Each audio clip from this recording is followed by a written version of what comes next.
I wanted to do a brief look at what happened to the garden early spring vegetables after we had 4 days of nighttime temperatures down into the low 20s. One night it actually got down to 20. This is red Russian kale over here, which has been doing fairly well. Next to it is some ruby red Swiss chard, and you can see in the leaves it got frozen really bad. The leaves are turned white on the edge where they got frozen, but it's got new leaves coming up out of the center, so it's doing all right. Over here was a bed of spinach, which was doing extremely well, and we were actually able to pick some, but they got frozen back, and you can see the leaves on them are all white where they got frozen, and now they're trying to make a comeback and they're trying to grow new growth, but all but one of them survived the weather. It's just that they lost leaves which froze. And there's 2 of them here actually that aren't going to make it. They froze out completely. This one up here is pretty hard hit, but it's coming back with green growth.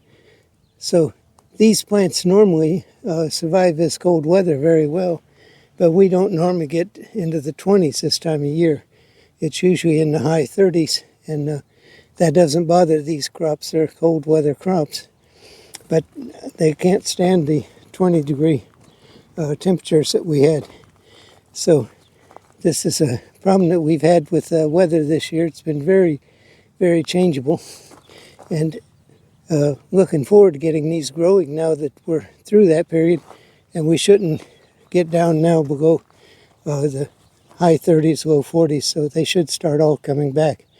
So everything is coming back, but it was quite a setback to the plants. They don't like that 20-degree temperature, especially the one night when it got down to 19 or 20.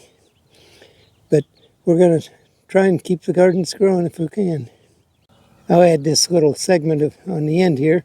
I transplanted the bunching onions out into the garden today, into the raised bed, and they'll really take off now.